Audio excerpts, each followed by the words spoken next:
It's largely educated guesswork, but it's worth doing some contextualizing, not least because some of the key things that will be happening later on in the Gospel depend for how we read them on at least an idea of what the context may be.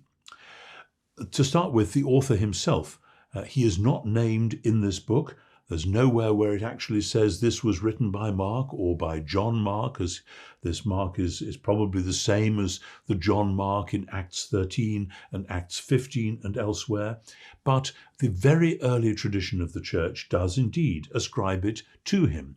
And from 1 Peter, we know, 1 Peter 5:13, that Mark was the nephew of Peter. Now, the word nephew may be loose in the ancient world. That may mean a distant cousin, but certainly related to Peter. And the very early tradition, from as early as the 2nd century, is that Mark had been working with Peter, and that when Peter was preaching and teaching people about Jesus, Mark would be taking notes, and that after Peter's death, Mark had the job of writing down everything that Peter used to say. This is a nice picture. It makes sense. It can't be proved. It goes back not least to one of the early church teachers called Papias, Papias. Papias was from Hierapolis, which is in Western Turkey, Western Asia Minor, as they would have seen it.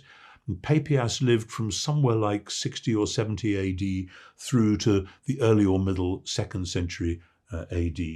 And so he was quite close up to the events, and he certainly knew people who had known the apostles, even if he hadn't known them himself. And this is what he said, that actually Mark was Peter's interpreter, somebody who would explain Peter's teaching to people, and that after Peter's death, Mark would write it all up. And Papias says he didn't do it all necessarily in chronological order, but he wrote down everything as he remembered it.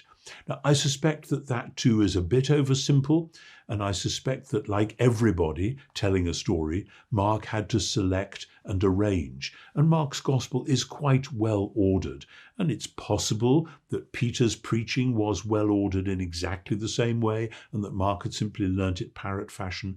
My best guess is that actually, though Mark was an interpreter or an assistant to Peter, he has decided, well, I need to shape this bit like this, I need these bits to go there, and so on.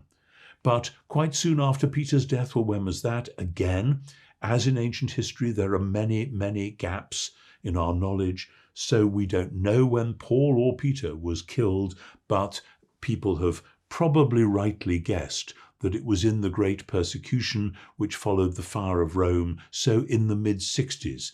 And again, there's many legends and stories about that. So I think it's likely that Peter was in Rome. I think it's likely that Mark was the assistant of Peter, and that after Peter's death, quite possibly in that persecution, he is writing for a church that knows that it's got the sentence of death quite possibly, if not hanging over its head, not too far away. A church likely to be facing further persecution.